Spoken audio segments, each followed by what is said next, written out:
মধ্যপ্রাচ্য সংঘাতে একদিকে ইরানকে হার মানতে বলছে যুক্তরাষ্ট্র, অন্যদিকে লড়াই চালিয়ে যাওয়ার অঙ্গীকার ইরানের। এর মাঝেই মার্কিন প্রেসিডেন্ট ডোনাল্ড ট্রাম্প দাবি করেন, ইরান একটি চুক্তি করতে আগ্রহী হলেও তা প্রকাশ্যে স্বীকার করতে ভয় পাচ্ছে।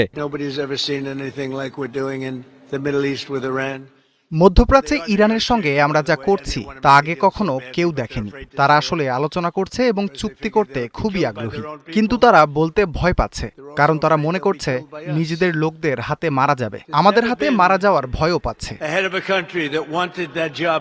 এদিকে পরাজয় মেনে না নিলে আগের চেয়ে কঠোর আঘাত হানবে যুক্তরাষ্ট্র, এমন হুঁশিয়ারি দেন হোয়াইট হাউস মুখপাত্র ক্যারোলাইন লেভিট।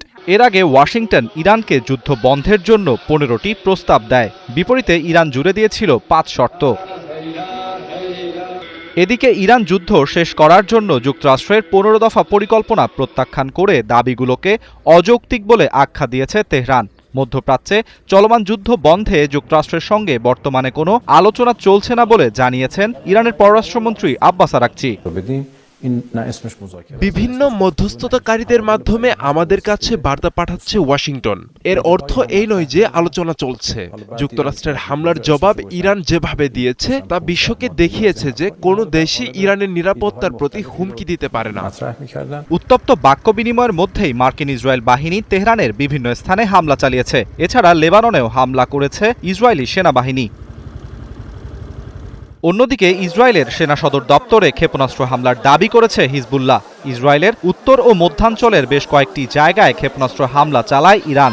এছাড়া মধ্যপ্রাচ্যের বাহরাইন, আরব আমিরাত ও সৌদি আরবেও হামলা অব্যাহত রেখেছে তেহরান। এদিকে যুক্তরাষ্ট্রের যুদ্ধবিরতি প্রস্তাব ইরান প্রত্যাখ্যান করার পর একই পথে হেঁটেছে তেহরান সমর্থিত লেবাননের সশস্ত্র গোষ্ঠী হিজবুল্লাহ। বুধবার এক ভাষণে হিজবুল্লাহর প্রধান নাইম কাশেম জানান, হামলা ও গোলাবর্ষণ চলাকালীন ইসরায়েলের সঙ্গে আলোচনার অর্থ হল চাপিয়ে দেয়া আত্মসমর্পণ। আরাফাত ইসলাম, ৭১।